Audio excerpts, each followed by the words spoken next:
বাংলা সাহিত্যের কিছু গল্প দিয়া সাজানো আমাদের গল্প বলার প্ল্যাটফর্ম।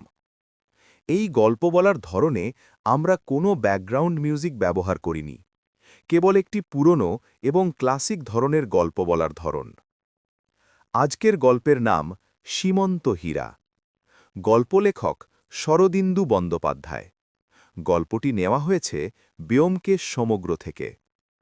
শরদিন্দু বন্দ্যোপাধ্যায়ের সৃষ্ট একজন প্রিয় কাল্পনিক বাঙালি গোয়েন্দা হলেন ব্যোমকেশ বক্সী, যিনি তার তীক্ষ্ণ বুদ্ধিমত্তা, যুক্তিসঙ্গত সিদ্ধান্ত এবং গোয়েন্দার চেয়ে সত্যান্বেষী নামে পরিচিত। তিনি বর্তমানে কলকাতায় জটিল অপরাধ সমাধান করেন। তার লেখক বন্ধু অজিতের সাথে প্রায়ই তার স্ত্রী সত্যবতী এবং পরিচারিকা পুতিরাম জড়িত, এবং মানব মনোবিজ্ঞান এবং সমাজের অন্তর্নিহিত বিষয়ের উপর আলোকপাত করেন, এবং তার সরল পোশাক এবং ধূমপান এবং চা পান করার অভ্যাস দ্বারা সহজেই চেনা যায়। তোমরা সবাই কি হীরাকে ভালোবাসো? হীরা চুরি হলে কি হবে? আসুন জেনে নেওয়া যাক সত্যান্বেষী ব্যোমকেশ বক্সী দিয়ে কিভাবে চুরি হওয়া হীরা খুঁজে পাওয়া যায়। কিছুদিন যাবৎ ব্যোমকেশের হাতে কোনো কাজকর্ম ছিল না। এদেশের লোকের কেমন বদভ্যাস, ছোটখাটো চুরিচামারি হইলে বেবাক হজম করিয়া যায়, পুলিশে পর্যন্ত খবর দেয় না। হয়তো তাহারা ভাবে সুখের চেয়ে স্বস্তি ভালো। নেহাত যখন গুরুতর কিছু ঘটিয়া যায় তখন সংবাদটা পুলিশ পর্যন্ত পৌঁছায় বটি, কিন্তু গাঁটের কড়ি খরচ করিয়া বেসরকারি গোয়েন্দা নিযুক্ত করিবার মতো উদ্যোগ বা আগ্রহ কাহারও দেখা যায় না। কিছুদিন হাহুতাশ ও পুলিশকে গালিগালাজ করিয়া অবশেষে তাহারা ক্ষান্ত হয়। খুন, জখম ইত্যাদিও যে আমাদের দেশে হয় না এমন নহে, কিন্তু তাহার মধ্যে বুদ্ধি বা চতুরতার লক্ষণ লেশমাত্র দেখা যায় না। রাগের মাথায় খুন করিয়া হত্যাকারী তৎক্ষণাৎ ধরা পড়িয়া যায়, এবং সরকারের পুলিশ তাহাকে হাজতজাত করিয়া অচিরাৎ ফাঁসি কাষ্ঠে ঝুলিয়া যায়। সুতরাং সত্যান্বেষী ব্যোমকেশের পক্ষে সত্য অন্বেষণের সুযোগ যে বিরল হইয়া পড়িবে, ইহা বিচিত্র নহে। ব্যোমকেশের অবশ্য সেদিকে লক্ষ্যই ছিল না। সে সংবাদপত্রের প্রথম পৃষ্ঠায় উত্তর পশ্চিম কোণ হইতে শেষ পৃষ্ঠার দক্ষিণ পূর্ব কোণ পর্যন্ত পুঙ্খানুপুঙ্খরূপে পড়িয়া বাকি সময়টুকু নিজের লাইব্রেরি ঘরে দ্বার বন্ধ করিয়া কাটাইয়া দিতেছিল। আমার কিন্তু এই একটানা অবকাশ অসহ্য হইয়া উঠিয়াছিল। যদিচ অপরাধীর অনুসন্ধান করা আমার কাজ নহে, গল্প লিখিয়া বাঙালি পাঠকের চিত্তবিনোদন রূপ অবৈতনিক কার্যকেই জীবনের ব্রত করিয়াছি, তবু চোর ধরার যে একটা অপূর্ব মাদকতা আছে তাহা অস্বীকার করিবার উপায় নাই। নেশার বস্তুর মতো এই উত্তেজনার উপাদান যথাসময় উপস্থিত না হইলে মন একেবারে বিকল হইয়া যায় এবং জীবনটাই লবণহীন ব্যঞ্জনের মতো বিস্বাদ ঠেকে। তাই সেদিন সকালবেলা চা পান করিতে করিতে ব্যোমকেশকে বললাম, কি হে, বাংলাদেশের চোর ছ্যাচারোগুলো কি সব সাধু সন্ন্যাসী হয়ে গেল নাকি? ব্যোমকেশ হেসে বলল, না, তার প্রমাণ তো খবরের কাগজে রোজ পাচ্ছ। তা তো পাচ্ছি, কিন্তু আমাদের কাছে আসছে কই? আসবে, চারে যখন মাছ আসবার তখনই আসে, তাকে জোর করে ধরে আনা যায় না। তুমি কিছু অধীর হয়ে পড়েছ দেখছি, ধৈর্যম রহু। আসল কথা, আমাদের দেশে প্রতিভাবান বদমায়েশ। প্যারাডক্স হয়ে যাচ্ছে, কি করব? দোষ আমার নয়, দোষ তোমাদের দিনাহিনা পিচুটি নয়না বঙ্গভাষার। প্রতিভাবান বদমায়েশ খুব অল্পই আছে। পুলিশ কোর্টের রিপোর্টে যাদের নাম দেখতে পাও তারা চুনোপুটি। যারা গভীর জলের মাছ তারা কদাচিৎ চাড়ে এসে ঘাই মারেন। আমি তাদেরই খেলিয়ে তুলতে চাই। জানো তো, যে পুকুরে দু চারটে বড় বড় রুই কাতলা আছে সেই পুকুরে ছিপ ফেলেই শিকারীর আনন্দ। আমি বললাম, তোমার উপমাগুলো থেকে বেজায় আষ্টে গন্ধ বেরোচ্ছে। মনস্তত্ত্ববিদ যদি এখানে থাকতেন তিনি নির্ভয়ে বলে দিতেন যে তুমি সত্যান্বেষণ ছেড়ে শীঘ্রই মাছের ব্যবসা আরম্ভ করবে। ব্যোমকেশ বলল, তাহলে মনস্তত্ত্ববিদ মহাশয় নিদারুণ ভুল করতেন। যে লোক মাছের সম্বন্ধী গবেষণা করে সে জলচর জীবের কখনো নাম শোনেনি। এই হচ্ছে আজকালকার নতুন বিধি। তোমরা আধুনিক গল্প লেখকের দল এই কথাটাই আজকাল প্রমাণ করছো। আমি ক্ষুব্ধ হইয়া বললাম, ভাই, আমরা ঘরের খেয়ে বনের মৌস তাড়াই, প্রতিদানের আশা না করে শুধু আনন্দ যোগাই, তবু কি তোমাদের মন ওঠে না? এর বেশি যদি চাও তাহলে নগদ কিছু ছাড়তে হবে। দরজার কড়া নাড়িয়া চিঠি হ্যাঁ বলিয়া ডাকপিয়ন প্রবেশ করিল। আমাদের জীবনে ডাকপিয়নের সমাগম এতই অপ্রচুর যে মুহূর্ত মধ্যে সাহিত্যিক জীবনের দুঃখ দীনতা ভুলিয়া গেলাম। গলা বাড়িয়া দেখিলাম একখানা ইনশিওর করা খাম ব্যোমকেশের নামে আসিয়াছে। খাম ছিঁড়িয়া ব্যোমকেশ যখন চিঠি বাহির করল তখন কৌতূহল আরও বাড়িয়া গেল। ব্রোঞ্জ ব্লু কালিতে ছাপা মনোগ্রামযুক্ত পুরো কাগজে লেখা চিঠি এবং সেই সঙ্গে পিন দিয়ে আটা একটা 100 টাকার নোট। চিঠিখানি ছোট, ব্যোমকেশ পড়িয়া সহাস্য মুখে আমার হাতে দিয়ে বলল, এই নাও, গুরুতর ব্যাপার। উত্তরবঙ্গের বনিয়াদি জমিদার গৃহে রোমাঞ্চকর রহস্যের আবির্ভাব। সেই রহস্য উদ্ঘাটিত করবার জন্য জোর তাগাদা এসেছে। পত্রপাঠ যাওয়া চাই, এমনকি ১০০ টাকা অগ্রিম রাহা খরচ পর্যন্ত এসে হাজির। চিঠির শিরোনামায় কোনো এক বিখ্যাত জমিদারি স্টেটের নাম। জমিদার স্বয়ং চিঠি লেখেন নাই, তাহার সেক্রেটারি ইংরাজিতে টাইপ করিয়া যাহা লিখিয়াছেন তাহার মর্ম এই: প্রিয় মহাশয়, কুমার শ্রী ত্রিদিবেন্দ্র নারায়ণ রায় মহাশয় কর্তৃক আদিষ্ট হইয়া আমি আপনাকে জানাইতেছি যে তিনি আপনার নাম শুনিয়াছেন। একটি বিশেষ জরুরি কার্যে তিনি আপনার সাহায্য ও পরামর্শ লইতে ইচ্ছা করেন। অতএব আপনি অবিলম্বে এখানে আসিয়া তাহার সহিত সাক্ষাৎ করিলে বাধিত হইব। পথ খরচের জন্য ১০০ টাকার নোট এই সঙ্গে পাঠাইলাম। আপনি কোন ট্রেনে আসিতেছেন তার যোগে জানাইলে স্টেশনে গাড়ি উপস্থিত থাকিবে। ইতি। পত্র হইতে আর কোনো তথ্য সংগ্রহ করা গেল না। পত্র ফিরাইয়া দিয়া বলিলাম, তাই তো হে, ব্যাপার সত্যিই গুরুতর ঠেকছে। জরুরি কার্যটি কি চিঠির কাগজ বা ছাপার হরফ থেকে কিছু অনুমান করতে পারলে? তোমার তো ওসব বিদ্যে আছে। কিছু না, তবে আমাদের দেশের জমিদার বাবুদের যতদূর জানি, খুব সম্ভব কুমার ত্রিদিবেন্দ্র নারায়ণ বাহাদুর রাত্রে স্বপ্ন দেখেছেন যে তার পোষা হাতিটি পাশের জমিদার চুরি করে নিয়ে গেছে। তাই শঙ্কিত হয়ে তিনি গোয়েন্দা তলব করেছেন। না না, অতটা নয়। দেখছ না, একেবারে গোড়াতেই এতগুলো টাকা খরচ করে ফেলেছেন। ভেতরে নিশ্চয়ই কোনো বড় রকম গোলমাল আছে। ওইটে তোমাদের ভুল। বড়লোক রুগী হলে মনে করো ব্যাধিও বড় রকম হবে। দেখা যায় কিন্তু ঠিক তার উল্টো।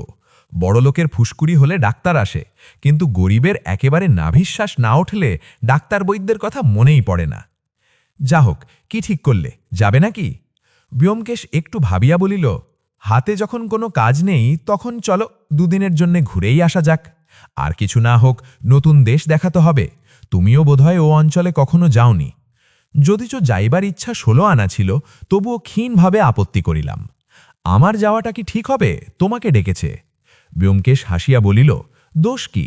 একজনের বদলে দুজন গেলে কুমার বাহাদুর বরঞ্চ খুশিই হবেন। ধনক্ষয় যখন অন্যের হচ্ছে তখন যাওয়াটা তো একটা কর্তব্য বিশেষ। শাস্ত্রে লিখেছে, সর্বদা পরের পয়সায় তীর্থ দর্শন করবে। কোন শাস্ত্রে এমন জ্ঞানগর্ভ নীতি উপদেশ আছে যদিও স্মরণ করিতে পারিলাম না, তবু সহজেই রাজি হইয়া গেলাম। সেই দিন সন্ধ্যার গাড়িতে যাত্রা করিলাম। পথে উল্লেখযোগ্য কিছু ঘটিল না, শুধু একটি অত্যন্ত মিশুক ভদ্রলোকের সহিত আলাপ হইল। সেকেন্ড ক্লাস কামরায় আমরা ৩ জন ছাড়া আর কেহ ছিল না। এ কথা সে কথার পর ভদ্রলোকটি জিজ্ঞাসা করিলেন, মশাইদের কদ্দূর যাওয়া হচ্ছে? প্রত্যুত্তরে ব্যোমকেশ মধুর হাসিয়া জিজ্ঞাসা করিল, মশাইয়ের কদ্দূর যাওয়া হবে? পাল্টা প্রশ্নে কিছুক্ষণ বিমূঢ় হইয়া থেকে ভদ্রলোকটি আমতা আমতা করে বলিলেন, আমি এই পরের স্টেশনেই নামব। ব্যোমকেশ পূর্ববৎ মধুর স্বরে বলিল, আমরাও তার পরের স্টেশনে নেমে যাব।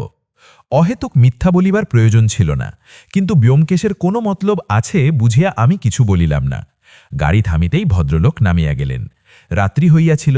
প্ল্যাটফর্মের ভিড়ে তিনি নিমেষ মধ্যে কোথায় মিলিয়া গেলেন তাহাকে আর দেখিতে পাইলাম না। ২-৩ স্টেশন পরে জানালার কাঁচ নামাইয়া বাইরে গলা বাড়াইয়াছি। হঠাৎ দেখিলাম পাশের একটা ইন্টার ক্লাসের কামরার জানালায় মাথা বাহির করিয়া ভদ্রলোকটি আমাদের গাড়ির দিকেই তাকিয়ে আছেন। চোখাচোখি হইবার মাত্র তিনি বিদ্যুৎ বেগে মাথা টানিয়া লইলেন। আমি উত্তেজিতভাবে ব্যোমকেশের দিকে ফিরে বলিলাম, ওহে! ব্যোমকেশ বলিল, জানি, ভদ্রলোক পাশের গাড়িতে উঠেছেন। ব্যাপার যতটা তুচ্ছ মনে করেছিলুম, দেখছি তা নয়, ভালোই। তারপর প্রায় প্রতি স্টেশনেই জানলা দিয়ে গলা বাড়াইয়া দেখিয়েছি, কিন্তু সে ভদ্রলোকের চুলের টিকি পর্যন্ত দেখিতে পাই নাই। পরদিন ভোর হইতে না হইতে গন্তব্যস্থানে পৌঁছিলা। স্টেশনটি ছোট, সেখান হইতে প্রায় ৬-৭ মাইল মোটরে যাইতে হইবে। একখানি দামি মোটর লইয়া জমিদারের একজন কর্মচারী উপস্থিত ছিলেন। তিনি আমাদের সাদরে অভ্যর্থনা করিলেন। আমরা মোটরে বসিলাম। অতঃপর নির্জন পথ দিয়া মোটর নিঃশব্দে ছুটিয়া চলিল। কর্মচারীটি প্রবীণ এবং বিচক্ষণ। ব্যোমকেশ কৌশলে তাহাকে ২-১টি প্রশ্ন করিতেই তিনি বলিলেন, আমি কিছুই জানি না মশাই, শুধু আপনাদের স্টেশন থেকে নিয়ে যাওয়ার হুকুম পেয়েছিলাম, তাই নিয়ে যাচ্ছি। আমরা মুখ তাকাতাকি করিলাম, আর কোনো কথা হইল না। পরে জমিদার ভবনে পৌঁছিয়ে দেখিলাম সে এক এলাহি কাণ্ড। মাঠের মাঝখানে যেন ইন্দ্রপুরী বসিয়াছে। প্রকাণ্ড সাবেক ৫ মহল ইমারত, তাহাকে ঘিরিয়া প্রায় ৩০-৪০ বিঘা জমির উপর বাগান, হটহাউস, পুষ্করিণী, টেনিস কোর্ট, কাছারি বাড়ি, অতিথিশালা, পোস্ট অফিস, আরও কত কি। চারিদিকে লস্কর, পেয়াদা, গোমাস্তা, সরকার, খাতক, প্রজার ভিড় লাগিয়া গিয়াছে। আমাদের মোটর সম্মুখে থামিতেই জমিদারের প্রাইভেট সেক্রেটারি স্বয়ং আসিয়া আমাদের সমাদর্ক দিয়া ভিতরে লইয়া গেলেন। একটা আস্ত মহল আমাদের জন্য নির্দিষ্ট হইয়াছিল। সেক্রেটারি বলিলেন, আপনারা মুখ হাত ধুয়ে জলযোগ করে নিন, ততক্ষণে কুমার বাহাদুরও আপনাদের সঙ্গে দেখা করবার জন্য তৈরি হয়ে যাবেন। স্নানাদি সারিয়া বাইর হইতেই প্রচুর প্রাতরাশ আসিয়া উপস্থিত হইল। তাহার যথারীতি ধ্বংস সাধন করিয়া তৃপ্ত মনে ধূমপান করিতেছি। এমন সময় সেক্রেটারি আসিয়া বলিলেন, কুমার বাহাদুর লাইব্রেরি ঘরে আপনাদের জন্য অপেক্ষা করছেন। যদি আপনাদের অবসর হয়ে থাকে আমার সঙ্গে আসুন। আমরা উঠিয়া তাহার অনুসরণ করিলাম। রাজ সকাশে যাইতেছি এমনি একটা ভাব লইয়া লাইব্রেরি ঘরে প্রবেশ করিলাম। কুমার ত্রিদিবেন্দ্র নারায়ণ নাম হইতে আরম্ভ করিয়া সর্ববিষয় বিরাট আড়ম্বর দেখিয়া মনের মধ্যে কুমার বাহাদুর সম্বন্ধে একটা গুরুগম্ভীর ধারণা জন্মিয়াছিল, কিন্তু তাহার সম্মুখে উপস্থিত হইয়া সে ভ্রম ঘুচিয়া গেল। দেখিলাম আমাদেরই মতো সাধারণ পাঞ্জাবি পরা একটি সহাস্য মুখ যুবপুরুষ, গৌরবর্ণ, সুশ্রী চেহারা, ব্যবহারে তিলমাত্র আড়ম্বর নাই। আমরা যাইতেই চেয়ার হইতে উঠে আগেই হাত তুলিয়া নমস্কার করিলেন। পলকের জন্য একটু দ্বিধা করিয়া ব্যোমকেশকে বলিলেন, আপনি ব্যোমকেশবাবু, আসুন। ব্যোমকেশ আমাকে পরিচিত করিয়া দিয়া বলিল, ইনি আমার বন্ধু সহকারী এবং ভবিষ্যৎ জীবনী লেখক, তাই ওকে সহজে কাছাছাড়া করি না। কুমার ত্রিদীপ হাসিয়া কহিলেন, আশা করি আপনার জীবনী লেখার প্রয়োজন এখনো অনেক দূরে। অজিতবাবু এসেছেন, আমি ভারী খুশি হয়েছি, কারণ প্রধানত ওর লেখার ভিতর দিয়েই আপনার নামের সঙ্গে আমাদের পরিচয়। উৎফুল্ল হইয়া উঠিলাম। অন্যের মুখে নিজের লেখার অযাচিত উল্লেখ যে কত মধুর, তাহা যিনি ছাপার অক্ষরের কারবার করেন তিনিই জানেন। বুঝিলাম ধনী জমিদার হইলেও লোকটি অতিশয় সুশিক্ষিত এবং বুদ্ধিমান। লাইব্রেরি ঘরের চারিদিকে চক্ষু ফিরাইয়া দেখিলাম দেওয়াল সংলগ্ন আলমারিগুলি দেশি বিলাতি নানা প্রকার পুস্তকে ঠাসা। টেবিলের ওপরেও অনেকগুলি বই ইতস্তত ছড়াইয়া রইয়াছে। লাইব্রেরি ঘরটি যে কেবলমাত্র জমিদার গৃহের শোভাবর্ধনের জন্য নহে, রীতিমতো ব্যবহারের জন্যে তাহাতে সন্দেহ রইল না। আরও কিছুক্ষণ শিষ্টতা বিনিময়ের পর কুমার বাহাদুর বলিলেন, এবার কাজের কথা আরম্ভ করা যাক। সেক্রেটারিকে হুকুম দিলেন, তুমি এখন যেতে পারো, লক্ষ্য রেখো এ ঘরে যেন কেউ ঢোকে না। সেক্রেটারি সন্তর্পণে দরজা বন্ধ করিয়া প্রস্থান করিলে কুমার ত্রিদীপ চেয়ারে ঝুঁকিয়া বসিয়া বলিলেন, আপনাদের যে কাজের জন্য এত কষ্ট দিয়ে ডেকে আনিয়েছি সে কাজ যেমন গুরুতর তেমনি গোপনীয়, তাই সকল কথা প্রকাশ করে বলবার আগে আপনাদের প্রতিশ্রুতি দিতে হবে যে এই কথা ঘুণাক্ষরেও তৃতীয় ব্যক্তির কর্ণগোচর হবে না। এত সাবধানতার কারণ এই ব্যাপারের সঙ্গে আমাদের বংশের মর্যাদা জড়ানো রয়েছে। ব্যোমকেশ বলিল, প্রতিশ্রুতি দেবার কোনো দরকার আছে মনে করি না। একজন মক্কেলের গুপ্ত কথা অন্য লোককে বলা আমাদের ব্যবসার রীতি নয়, কিন্তু আপনি যখন প্রতিশ্রুতি চান তখন দিতে কোনো বাধাও নেই। কিভাবে প্রতিশ্রুতি দিতে হবে বলুন? কুমার হাসিয়া বলিলেন, তামা তুলসীর দরকার নেই, আপনাদের মুখের কথাই যথেষ্ট।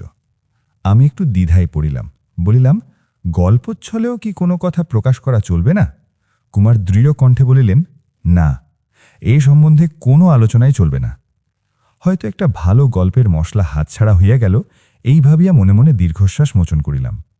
ব্যোমকেশ বলিল, আপনি নির্ভয়ে বলুন, আমরা কোনো কথা প্রকাশ করব না। কুমার ত্রিদীপ কিছুক্ষণ চুপ করিয়া থাকিয়া যেন কিভাবে কথাটা আরম্ভ করিবেন তাহাই ভাবিয়া লইলেন।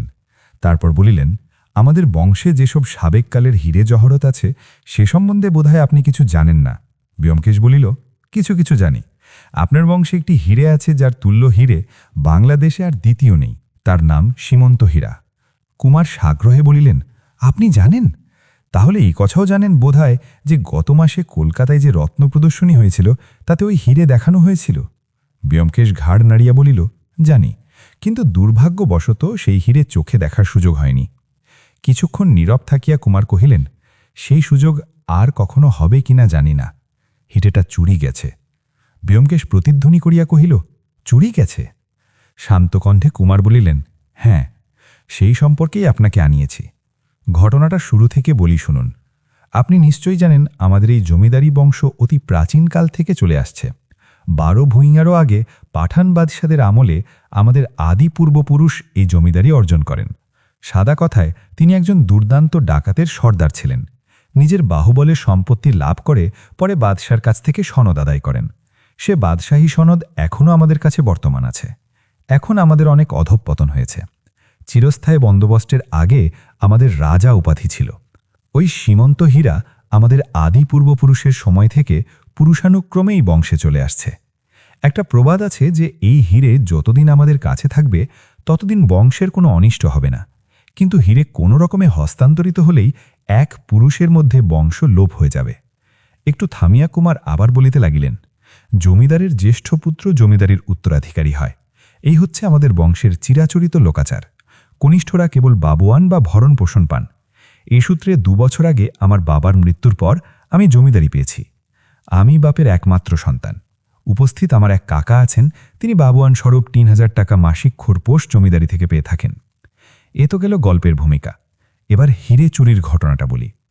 রত্ন প্রদর্শনীতে আমার হীরে এক্সিবিট করবার নিমন্ত্রণ যখন এলো, তখন আমি নিজে স্পেশাল ট্রেনে করে সেই হীরে নিয়ে কলকাতায় গেলাম। কলকাতায় পৌঁছে হীরেখানা প্রদর্শনীর কর্তৃপক্ষের কাছে জমা করে দেওয়ার পর তবে নিশ্চিন্ত হলাম। আপনারা জানেন, প্রদর্শনীতে বরোদা, হায়দ্রাবাদ, পাটিয়ালা প্রভৃতি রাজবংশের খানদানি জহরত প্রদর্শিত হয়েছিল। প্রদর্শনের কর্তা ছিলেন স্বয়ং গভর্নমেন্ট, সুতরাং সেখান থেকে হীরে চুরি যাবার কোনো ভয় ছিল না। তাছাড়া যে গ্লাস কেসে আমার হীরে রাখা হয়েছিল তার চাবি কেবল আমারই কাছে ছিল। 7 দিন ধরে এক্সিবিশন চলল। 8 দিনের দিন আমার হীরে নিয়ে আমি বাড়ি ফিরে এলাম। বাড়ি ফিরে এসে জানতে পারলাম যে আমার হীরে চুরি গেছে। তার বদলে যা ফিরিয়ে এনেছি তা 200 টাকা দামের মেকি পেস্ট। কুমার চুপ করিলেন। ব্যোমকেশ জিজ্ঞাসা করিল, চুরি ধরা পড়ার পর কি প্রদর্শনীর কর্তৃপক্ষকে কিংবা পুলিশকে খবর দেননি কেন? কুমার বলিলেন, খবর দিয়ে কোনো লাভ হতো না, কারণ কে চুরি করেছে চুরি ধরা পড়ার সঙ্গে সঙ্গে তা জানতে পেরেছিলাম। ও! ব্যোমকেশ তীক্ষ্ণ দৃষ্টিতে ক্ষণকাল কুমারের মুখের দিকে চাহিয়া থাকিয়া বলিল, তারপর বলে যান। কুমার বলিতে লাগিলেন, এ কথা কাউকে বলবার নয়, পাছে জানাজানি হয়ে পারিবারিক কলঙ্ক বার হয়ে পড়ে, খবরের কাগজে নিয়ে লেখালেখি শুরু হয়ে যায়, এই ভয়ে বাড়ির লোককে পর্যন্ত এ কথা জানাতে পারিনি। জানি শুধু আমি আর আমার বৃদ্ধ দেওয়ান মহাশয়। কথাটা আরও খোলসা করে বলা দরকার। পূর্বে বলেছি আমার এক কাকা আছেন, তিনি কলকাতায় থাকেন। স্টেট থেকে মাসিক 3000 টাকা খরচা পান। তার নাম আপনারা নিশ্চয় শুনেছেন। তিনি বিখ্যাত শিল্পী এবং বৈজ্ঞানিক স্যার দিগীন্দ্র নারায়ণ রায়। তার মতো আশ্চর্য মানুষ কম দেখা যায়। বিলেতে জন্মালে তিনি বোধহয় অদ্বিতীয় মনীষী বলে পরিচিত হতে পারতেন।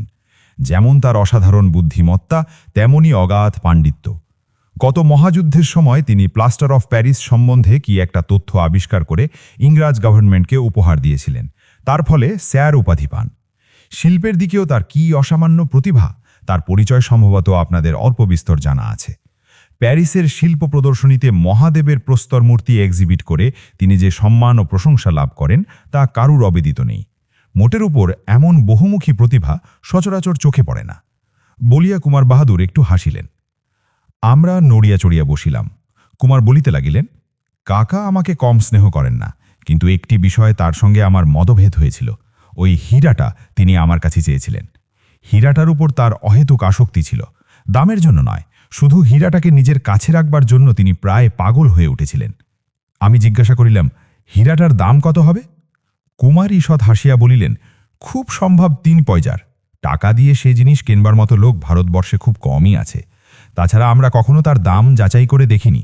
গৃহদেবতার মতোই সে হীরাটা অমূল্য ছিল। সে যাক, আমার বাবার কাছেও কাকা ওই হীরাটা চেয়েছিলেন, কিন্তু বাবা দেননি। তারপর বাবা মারা যাবার পর কাকা আমার কাছে সেটা চাইলেন। বললেন, কাকা, আপনার আজ যা ইচ্ছা নিন, কিন্তু ওই হীরাটা দিতে পারব না। বাবার শেষ আদেশ।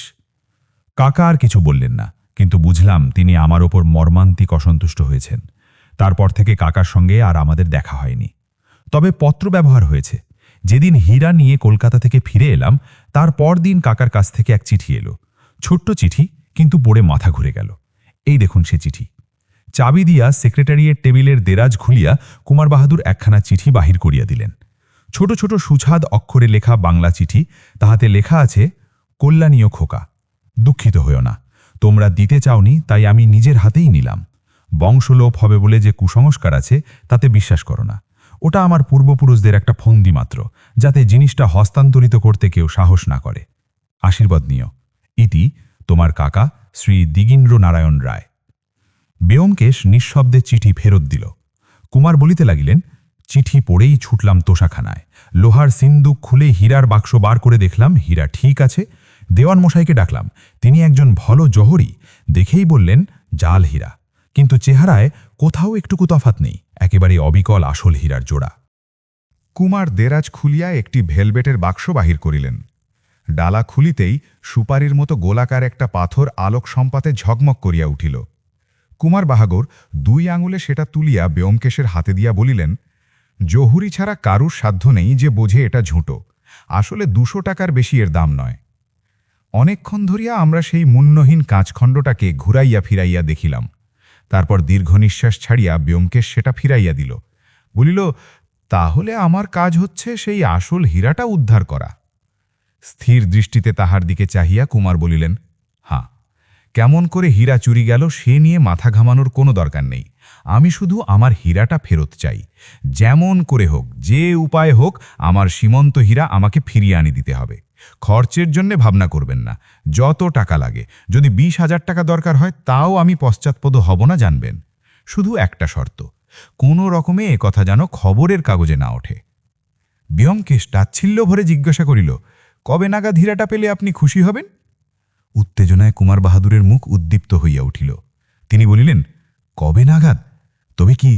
তবে কি আপনি হীরাটা উদ্ধার করতে পারবেন বলে মনে হয়? ব্যোমকেশ হাসিল, বলিল, হে অতি তুচ্ছ ব্যাপার। আমি এর চেয়ে ঢের বেশি জটিল রহস্য প্রত্যাশা করেছিলাম। যা হোক, আজ শনিবার, আগামী শনিবারের মধ্যে আপনার হীরে ফেরত পাবেন। বলিয়া সে উঠিয়া দাঁড়াইল। কলকাতায় ফিরিয়া প্রথম দিনটা গোলমালে কাটিয়া গেল। রাত্রে 2 জনে কথা হইল। আমি জিজ্ঞাসা করিলাম, প্ল্যান অফ ক্যাম্পেন কিছু ঠিক করলে? ব্যোমকেশ বলিল, না, আগে বাড়িটা দেখে কিছু সংবাদ সংগ্রহ করা যাক, তারপর প্ল্যান স্থির করা যাবে। হীরেটা কি বাড়িতেই আছে মনে হয়? নিশ্চয়ই। যে জিনিসের মোহে খুড়ো মহাশয় শেষ বয়সে ভাইপোর সম্পত্তি চুরি করেছেন, সে জিনিস তিনি এক দণ্ডের জন্যও কাছছাড়া করবেন না। আমাদের শুধু জানা দরকার কোথায় তিনি সেটা রেখেছেন। আমার বিশ্বাস, তোমার বিশ্বাস? যাক, সেটা অনুমান মাত্র। দিগেন্দ্রনারায়ণ খুড়ো মহাশয়ের সঙ্গে মুখোমুখি দেখা না হওয়া পর্যন্ত কিছুই ঠিক করে বলা যায় না। আমি ক্ষণকাল নীরব থাকিয়া বলিলাম, আচ্ছা ব্যোমকেশ, এ কাজের নৈতিক দিকটা ভেবে দেখেছ? কোন কাজের? যে উপায় অবলম্বন করে তুমি হীরেটা উদ্ধার করতে যাচ্ছ? ভেবে দেখেছি। ডাহা নিছক চুরি, ধরা পড়লে জেলে যেতে হবে। কিন্তু চুরি মাত্রেই নৈতিক অপরাধ নয়। চোরের উপর বাটপাড়ি করা মহাপুণ্য কার্য। তা যেন বুঝলাম, কিন্তু দেশের আইন তো সে কথা শুনবে না। সে ভাবনা আমার নয়। আইনের যারা রক্ষক তারা পারেন আমাকে শাস্তি দিন। পরদিন দুপুরবেলা ব্যোমকেশ একাকী বাহির হইয়া গেল। যখন ফিরিল তখন সন্ধে উত্তীর্ণ হইয়া গেছে। হাত মুখ ধুইয়া জলযোগ করিতে বসিলে জিজ্ঞাসা করিলাম, কাজ কতদূর হল? ব্যোমকেশ অন্যমনস্কভাবে কচুরিতে কামড় দিয়া বলিল, বিশেষ সুবিধে হল না। বুড়ো একটি হোরতেল ঘুঘু, আর তার একটি নেপালি চাকর আছে। সে বেটার চোখ দুটো ঠিক শিকারি বেড়ালের মতো। যা হোক, একটা সুরাহা হয়েছে। বুড়ো একজন সেক্রেটারি খুঁজছে। 2টো দরখাস্ত করে দিয়ে এসেছি। সব কথা খুলে বলো। চায়ে চুমুক দিয়ে বাটি নামাইয়া রাখিয়া ব্যোমকেশ বলিল, কুমার বাহাদুর যা বলেছিলেন তা নেহাত মিথ্যে নয়। খুড়ো মহাশয় অতি পাকা লোক। বাড়িটা নানা রকম বহুমূল্য জিনিসের একটা মিউজিয়াম বললেই হয়। কর্তা একলা থাকেন বটে, কিন্তু অনুগত এবং বিশ্বাসী লোক লস্করের অভাব নেই। প্রথমত, বাড়ির কম্পাউন্ডে ঢুকাই মুশকিল। ফটকে 4টে দরোয়ান অস্ত্রশস্ত্র নিয়ে বসে আছে। কেউ ঢুকতে গেলেই 1000 প্রশ্ন। পাঁচিল ডিঙিয়ে যে ঢুকবে তারও উপায় নেই। 8 হাত উঁচু পাঁচিল, পার ওপর ছুচলো লোহার শিক বসানো। যা হোক, কোনো রকমে দরোয়ানবাবুদের খুশি করে ফটকের ভিতর যদি ঢুকলে, বাড়ির সদর দরজায় নেপালি ভৃত্য উজুরে সিং থাপা বাঘের মতো থাবা গেড়ে বসে আছেন। ভালো রকম কৈফিয়ত যদি না দিতে পারো, বাড়িতে ঢোকবার আশা ওইখানেই ইতি। রাত্রির ব্যবস্থা আরও চমৎকার। দরোয়ান চৌকিদার তো আছেই, তার উপর 4টে বিলিতি ম্যাস্টিফ কুকুর কম্পাউন্ডের মধ্যে ছাড়া থাকে। সুতরাং নিশীথ সময়ে নিরিবিলি গিয়ে যে কার্যোদ্ধার করবে সে পথও বন্ধ। তবে উপায়? উপায় হয়েছে। বুড়োর একজন সেক্রেটারি চাই, বিজ্ঞাপন দিয়েছে। 150 টাকা মাইনে, বাড়িতেই থাকতে হবে। বিজ্ঞান শাস্ত্রে ব্যুৎপত্তি থাকা চাই এবং শর্ট হ্যান্ড, টাইপিং ইত্যাদি আরও অনেক রকম সদ্গুণের আবশ্যক।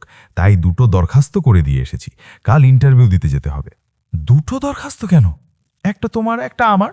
যদি একটা ফসকায় অন্যটা লেগে যাবে। পরদিন অর্থাৎ সোমবার সকালবেলা 8টার সময় আমরা স্যার দিগেন্দ্রনারায়ণের ভবনে সেক্রেটারি পদপ্রার্থী হইয়া উপস্থিত হইলাম। শহরের দক্ষিণে অভিজাত পল্লীতে তাহার বাড়ি। দরোয়ানের ভিড় ঠেলিয়া ভিতরে প্রবেশ করিতেই দেখিলাম আমাদের মতো আরও কয়েকজন চাকরি অভিলাষী হাজির আছেন।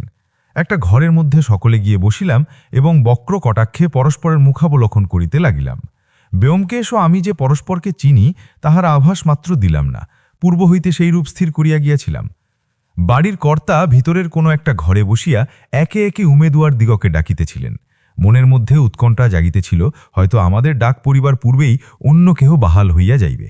কিন্তু দেখা গেল একে একে সকলেই ফিরিয়া আসিলেন এবং বাক নিষ্পত্তি করিয়া শুষ্ক মুখে প্রস্থান করিলেন। শেষ পর্যন্ত বাকি রহিয়া গেলাম আমি আর ব্যোমকেশ। বলা বাহুল্য, ব্যোমকেশ নাম ভাড়াইয়া দরখাস্ত করিয়াছিল। আমার নতুন নামকরণ হইয়াছিল জিতেন্দ্রনাথ এবং ব্যোমকেশের নিখিলেশ। পাছে ভুলিয়া যাই তাই নিজের নামটা মাঝে মাঝে আবৃত্তি করিয়া লইতেছিলাম। এমন সময় ভৃত্য আসিয়া জানাইল, কর্তা আমাদের দুজনকে একসঙ্গে তলব করিয়াছেন। কিছু বিস্মিত হইলাম। ব্যাপার কি?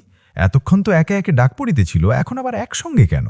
যা হোক, বিনা বাক্যব্যয়ে ভৃত্যের অনুসরণ করিয়া গৃহস্বামীর সম্মুখীন হইলাম। প্রায় আসবাব শূন্য প্রকাণ্ড একখানা ঘরের মাঝখানে বৃহৎ সেক্রেটারিয়েট টেবিল এবং তাহারই সম্মুখে দরজার দিকে মুখ করিয়া হাতকাটা পিলান পরিহিত বিশালাকায় স্যার দিগীন্দ্রনারায়ণ বসিয়া আছেন। বুলডগের মুখে কাঁচা পাকা দাড়ি গোঁফ গজাইলে যেরকম দেখিতে হয়, সেই রকম একখানা মুখ। হঠাৎ দেখিলে বাপরে বলিয়া চেঁচাইয়া উঠতে ইচ্ছে হয়। হাঁড়ির মতো মাথা, তাহার মধ্যস্থলে টাক পড়িয়া খানিকটা স্থান চকচকে হইয়া গিয়াছে। প্রকাণ্ড শরীর এবং প্রকাণ্ড মস্তকের মাঝখানে গ্রীবা বলিয়া কোনো পদার্থ নেই। দীর্ঘ রোমশ বাহু দুটো বন মানুষের মতো দৃঢ় এবং ভয়ঙ্কর, কিন্তু তাহার প্রান্তে আঙুলগুলি ভারতীয় চিত্রকলার মতো সরু ও সুদৃশ্য। একেবারে লতাইয়া না গেলেও পশ্চাৎ দিকে ঈষৎ বাকিয়া গিয়াছে। চক্ষু দুটো ক্ষুদ্র এবং সর্বদাই যেন লড়াই করিবার জন্য প্রতিদ্বন্দ্বী খুঁজিতেছে।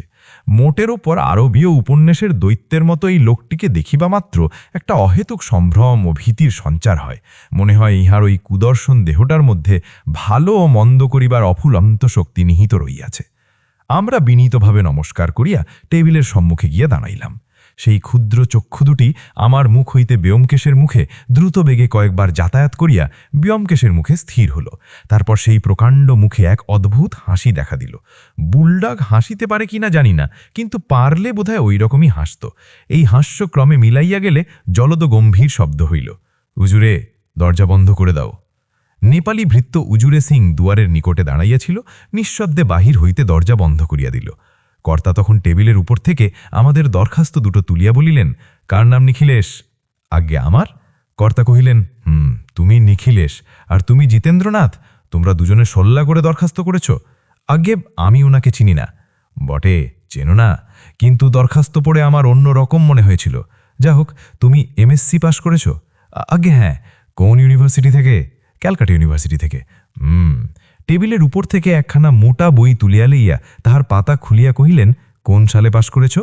সব হয় দেখিলাম বইখানা ইউনিভার্সিটি কর্তৃক মুদ্রিত পরীক্ষোত্তীর্ণ ছাত্রদের নামের তালিকা। আমার কপাল খানিয়া উঠিল, এরে, এবার বুঝি সব ফাঁসিয়া যায়। কিন্তু ব্যোমকেশ নিষ্কম্প স্বরে কহিল, "আগে এই বছর মাসখানেক আগে রেজাল্ট বেরিয়েছে।" হাফ ছেড়ে বাঁচিলাম। যাক, একটা ভাড়া তো কাটিল। এই বছরের নামের তালিকা এখনও ছাপিয়া বাহির হয় নাই। কর্তা ব্যর্থ হইয়া বই রাখিয়া দিলেন। তারপর আরও কিছুক্ষণ ব্যোমকেশের উপর কঠোর জেরা চলল, কিন্তু বৃদ্ধ তাহাকে টলাইতে পারিলেন না। শর্ট হ্যান্ড পরীক্ষাতেও যখন সে উত্তীর্ণ হইয়া গেল, তখন কর্তা সন্তুষ্ট হইয়া বলিলেন, "বেশ, তোমাকে দিয়ে আমার কাজ চলতে পারে, তুমি বসো।" ব্যোমকেশ বসিল। কর্তা কিছুক্ষণ ভ্রুকুটি করিয়া টেবিলের দিকে তাকিয়া রহিলেন। তারপর হঠাৎ আমার পানে মুখ তুলিয়া বলিলেন, "অজিতবাবু।" "আজ্ঞে।" বোম ভাটার মত হাসির শব্দে চমকে উঠিলাম। দেখি অদম্য হাসির তোড়ে কর্তার বিশাল দেহ ফেটে পড়িবার উপক্রম করিতেছে। অকস্মাৎ এত আনন্দের কি কারণ ঘটিল বুঝিতে না পারিয়া ব্যোমকেশের পানে তাকিয়া দেখি সে ভর্ৎসনাপূর্ণ দৃষ্টিতে আমার দিকে চেয়ে আছে। তখন বুঝিতে পারিয়া লজ্জায় অনুশোচনায় একেবারে মাটির সঙ্গে মিশিয়া যাইতে ইচ্ছে হইল। হায় হায়, মুহূর্তের অসাবধানতায় সব নষ্ট করিয়া ফেলিলাম। কর্তার শশী সহজে থামিল না। কড়ি বর্গা কাঁপিয়া প্রায় 5 মিনিট ধরিয়া একাধিক ক্রমে চলিল। তারপর চক্ষু মুছিয়া আমার ম্রিয়মান মুখের দিকে দৃষ্টি করিয়া তিনি বলিলেন, "লজ্জিত হইও না। আমার কাছে ধরা পড়া তোমাদের পক্ষে কিছুমাত্র লজ্জার কথা নয়, কিন্তু বালক হয়ে তোমরা আমাকে ঠকাবে মনে করেছিলে, এতেই আমার বাড়ি আমোদ বোধ হচ্ছে।" আমরা নির্বাক হইয়া রহিলাম। কর্তা ব্যোমকেশের মাথার দিকে কিছুক্ষণ চক্ষু রাখিয়া বলিলেন, "ব্যোমকেশবাবু, তোমার কাছে থেকে আমি এতটা বুদ্ধিমত্তা প্রত্যাশা করিনি। তুমি ছেলে মেয়ানুষ বটে, কিন্তু তোমার করটির গঠন থেকে বুঝতে পারছি তোমার মাথায় বুদ্ধি আছে।" ব্যোমকেশের মুন্ডের দিকে দৃষ্টি নিবদ্ধ রাখিয়া কতটা নিজ মনেই বলিতে লাগিলেন, "খুলির মধ্যে অন্তত 55 আউন্স ব্রেন ম্যাটার আছে। তবে ব্রেন ম্যাটার থাকলেই শুধু হয় না, কনভলিউশনসের ওপর সব নির্ভর করে। হনু আর চোয়াল উঁচু, মৃদঙ্গ মুখ, বাঁকা নাক, তড়িৎ কর্মা, কূটবুদ্ধি একগুঁয়ে, ইনটুইশন খুব বেশি, রিজনিং পাওয়ার মন্দ ডেভেলপড নয়, কিন্তু এখনও ম্যাচিওর করেনি। তবে মোটের ওপর বুদ্ধির বেশ শ্রীমহলা আছে, বুদ্ধিমান বলা চলে। আমার মনে হইল জীবন্ত ব্যোমকেশের শবব্যবচ্ছেদ হইতেছে, তাহার মস্তিষ্ককে কাটিয়া চিরিয়া ওজন করিয়া তাহার যথার্থ মূল্য নির্ণয় করা হইতেছে, এবং আমি দাঁড়িয়ে তাহাই দেখিতেছি। স্বগত চিন্তা পরিত্যাগ করিয়া কর্তা বলিলেন, আমার মাথায় কতখানি মস্তিষ্ক আছে জানো? 60 আউন্স, তোমার চেয়ে 5 আউন্স বেশি। অর্থাৎ বন মানুষে আর সাধারণ মানুষে বুদ্ধির যতখানি তফাৎ, তোমার সঙ্গে আমার বুদ্ধির তফাৎ তার চেয়েও বেশি। ব্যোমকেশ নিশ্চল হইয়া বসিয়া রহিল, তাহার মুখে কোনো বিঠার দেখা গেল না।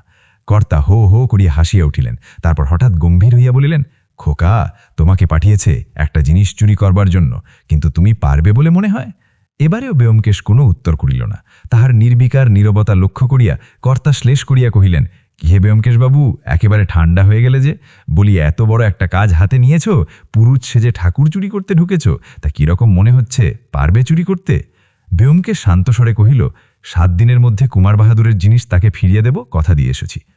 কর্তার ভীষণ মুখ ভীষণতর আকার ধারণ করিল, ঘন রোমশ ধ্রুযুগল কপালের উপর যেন তাল পাকিয়া গেল। তিনি বলিলেন, বটে বটে, তোমার সাহস তো কম দেখছি না, কিন্তু কি করে কাজ হাসিল করবে শুনি? এখনই তো তোমাদের ঘাড় ধরে বাড়ি থেকে বার করে দেব। তারপর? ব্যোমকেশ মৃদু হাসিয়া বলিল, আপনার কথা থেকে একটা সংবাদ পাওয়া গেল, হীরাটা বাড়িতেই আছে। আরক্ত নেত্রে তাহার পানি চাহিয়া কর্তা বলিলেন, হ্যাঁ আছে, কিন্তু তুমি পারবে খুঁজে নিতে? তোমার ঘটে সে বুদ্ধি আছে কি? ব্যোমকেশ কেবল একটু হাসিল। মনে হইলে এবার বুঝি ভয়ঙ্কর কিছু একটা ঘটিবে। কর্তার কপালের শিরাগুলো ফুলিয়া উঁচু হইয়া উঠিল, 2 চক্ষে অন্ধ জিঘাংসা জলজল করিতে লাগিল। ভাগ্যক্রমে হাত কাছে অস্ত্রশস্ত্র কিছু থাকিলে ব্যোমকেশের একটা হৃষ্টি উপস্থিত হইত, সন্দেহ নাই। ভাগ্যক্রমে সেইরূপ কিছু ছিল না, তাই সিংহের মতো যেরকম কেশর নাড়ে তেমনিভাবে মাথা নাড়িয়া কর্তা বলিলেন, দেখি ব্যোমকেশ চন্দ্র।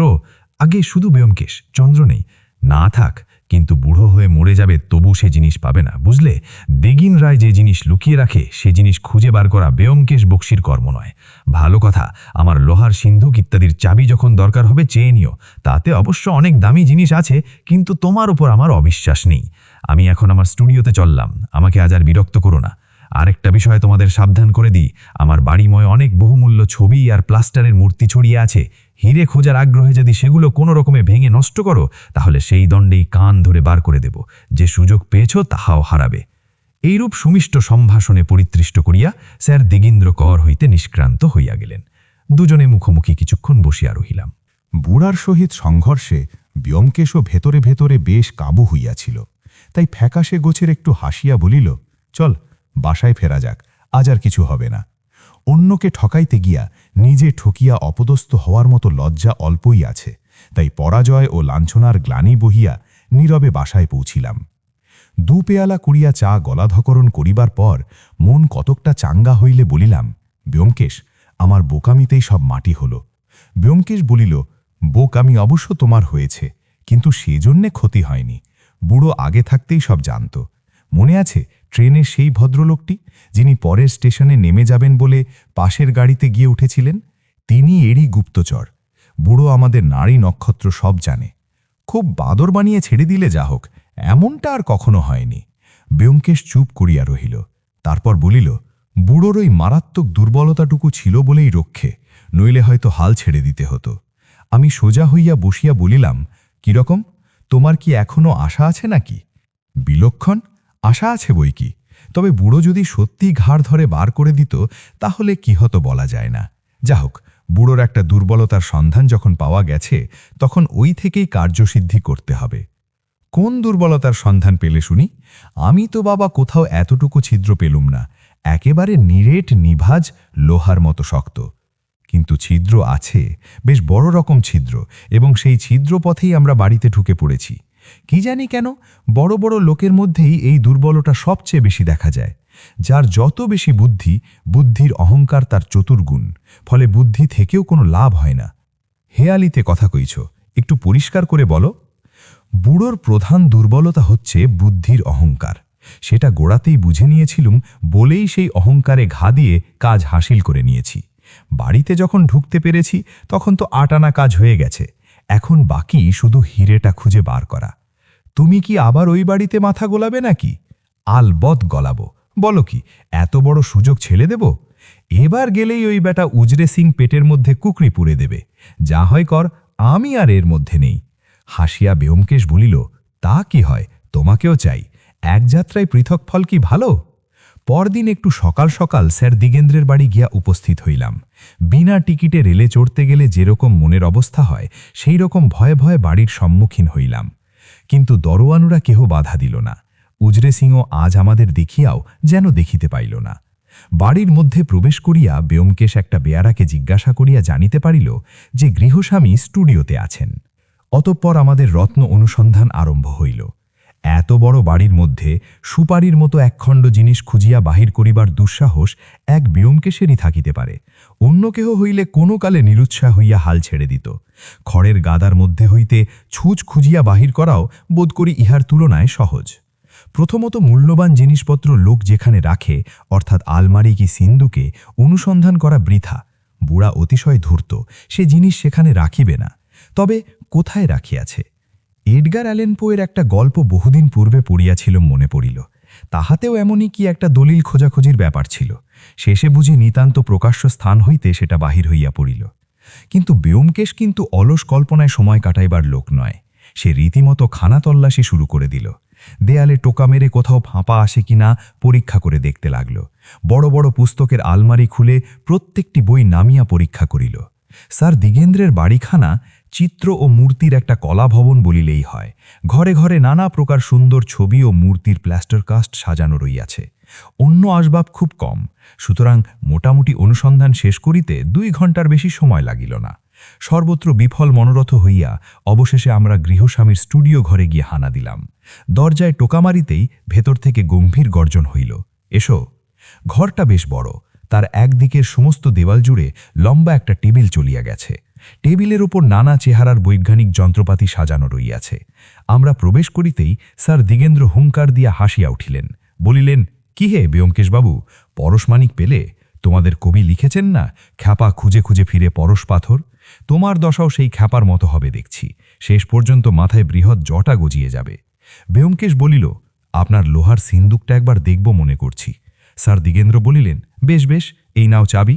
আমিও তোমার সঙ্গে গিয়ে তোমাকে সাহায্য করতে পারতাম, কিন্তু এই প্লাস্টার কাজটা ঢালাই করতে একটু সময় লাগবে। যা হোক, অজিতবাবু তোমায় সাহায্য করতে পারবেন, আর যদি দরকার হয় উজরে সিং। উনার শ্লেষোক্তিতে বাধা দিয়া ব্যোমকেশ জিজ্ঞাসা করিল, ওটা আপনি কি করছেন? মৃদুমন্দ হাসিয়া স্যার দিগেন্দ্র বলিলেন, আমার তৈরি নটরাজ মূর্তির নাম শুনেছে তো? এটা একটা ছোট প্লাস্টার কাস্ট তৈরি করেছি। আর একটা আমার টেবিলের ওপর রাখা আছে, দেখে থাকবে। কাগজ চাপা হিসাবে জিনিসটা মন্দ নয়, কি বলো? মনে পড়িল, স্যার দিগেন্দ্রের বসিবার ঘরে টেবিলের ওপর একটি অতি সুন্দর ছোট নটরাজ মহাদেবের মূর্তি দেখিয়াছিলাম। ওটা তখনই আমার দৃষ্টি আকর্ষণ করিয়াছিল, কিন্তু উহাই যে স্যার দিগেন্দ্রের নির্মিত বিখ্যাত মূর্তির মিনিয়েচার, তাহা তখন কল্পনা করি নাই। আমি বিস্মিত হইয়া বলিলাম, এই মূর্তিটাই আপনি প্যারিসে এক্সিবিট করিয়েছিলেন? স্যার দিগেন্দ্র তাচ্ছিল্য ভরে বলিলেন, হ্যাঁ, আসল মূর্তিটা পাথরে গড়া, সেটা এখনো লুভারে আছে। ঘর থেকে বাহির হইয়া আসিলাম। লোকটার সর্বতোমুখী অসামান্যতা আমাকে অভিভূত করিয়া ফেলিয়াছিল। তাই ব্যোমকেশ যখন সিন্দুক খুলে তন্ন তন্ন করিয়া দেখিতে লাগিল, আমি চুপ করিয়া দাঁড়িয়ে রহিলাম। এত বড় একটা প্রতিভার সঙ্গে যুদ্ধ করিয়া জয়ের আশা কোথায়? অনুসন্ধান শেষ করিয়া ব্যোমকেশ নিঃশ্বাস ছাড়িয়া বলিল, না, কিছু নেই, চল বাইরের ঘরে একটু বসা যাক। বসিবার ঘরে ফিরিয়া দেখিলাম স্যার দিগেন্দ্র ইতিমধ্যে আসিয়া বসিয়াছেন এবং মুখের অনুযুক্তি একটি স্থূল চুরুট দাঁতে চাপিয়া ধূম উদ্গীরণ করিতেছেন। আমরা বসিলে তিনি ব্যোমকেশের প্রতি কটাক্ষ করিয়া বলিলেন, পেলে না? আচ্ছা, কুছ পরোয়া নেই, একটু জিরিয়ে নাও, তারপর আবার খুঁজো। ব্যোমকেশ নিঃশব্দে চাবির গোছা ফেরত দিল। সেটা পকেটে ফেলিয়া আমার পানে ফিরিয়া আসার দিগেন্দ্র কহিলেন, ওহে অজিতবাবু, তুমি তো গল্পটল্প লিখো থাকো, সুতরাং একজন বড় দরের আর্টিস্ট, বলো দেখি এই পুতুলটি কেমন? বলিয়া সেই নটরাজ মূর্তিটি আমার হাতে দিলেন। 6 ইঞ্চি লম্বা এবং 3 ইঞ্চি চওড়া মূর্তিটি, কিন্তু ওইটুকু পরিসরের মধ্যে কি অপূর্ব শিল্প প্রতিভাই না প্রকাশ পাইয়াছে। নটরাজের প্রলয়ঙ্কর নৃত্যোন্মাদনা যেন ওই ক্ষুদ্র মূর্তির প্রতি অঙ্গ হইতে মথিত হইয়া উঠিতেছে। কিছুক্ষণ মুগ্ধভাবে নিরীক্ষণ করিবার পর আপনিই মুখ দিয়া বাহির হইল, চমৎকার, এর তুলনা নেই। ব্যোমকেশ নিষ্পৃহভাবে জিজ্ঞাসা করিল, এটাও কি আপনি নিজে মোল্ড করেছেন? একরাশি ধূম উদ্গীরণ করিয়া স্যার দিগেন্দ্র বলিলেন, হ্যাঁ, আমি ছাড়া আর কে করবে? ব্যোমকেশ মূর্তিটি আমার হাত হইতে লইয়া নাড়িয়া চাড়িয়া দেখিতে দেখিতে বলিল, এই জিনিস বাজারে পাওয়া যায় না বোধহয়। স্যার দিগেন্দ্র বলিলেন, না, কেন বলো দেখি, পাওয়া গেলে কিনতে নাকি? বোধহয় কিনতুম। আপনি এই রকম প্লাস্টার কাস্ট তৈরি করিয়া বাজারে বিক্রি করেন না কেন? আমার বিশ্বাস এতে পয়সা আছে। পয়সা যদি কখনো অভাব হয় তখন দেখা যাবে, আপাতত জিনিসটাকে বাজারে বিক্রি করে খেলো করতে চাই না।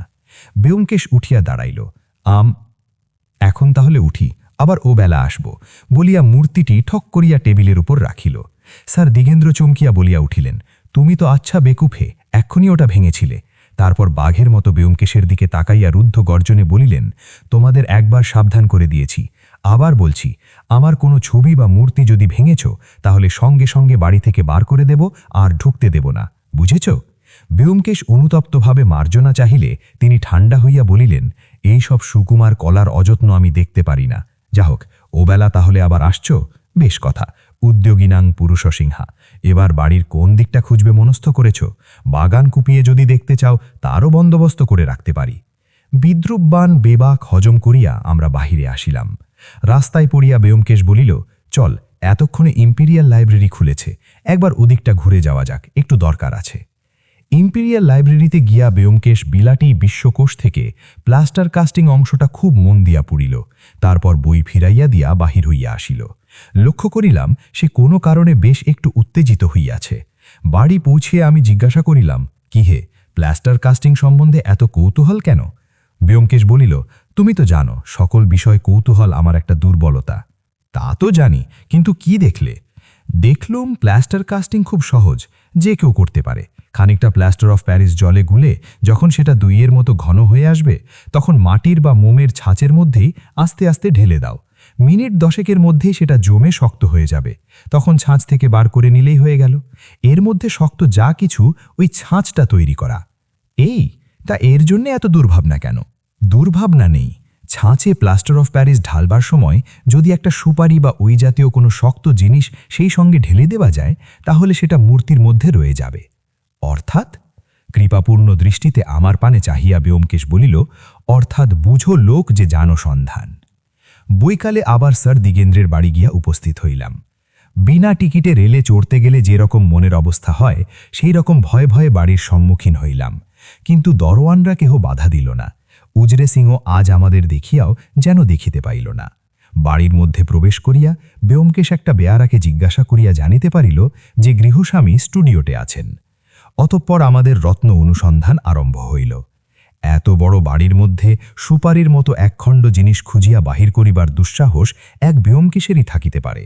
অন্য কেহ হইলে কোনো কালে নিরুৎসাহ হইয়া হাল ছেড়ে দিত।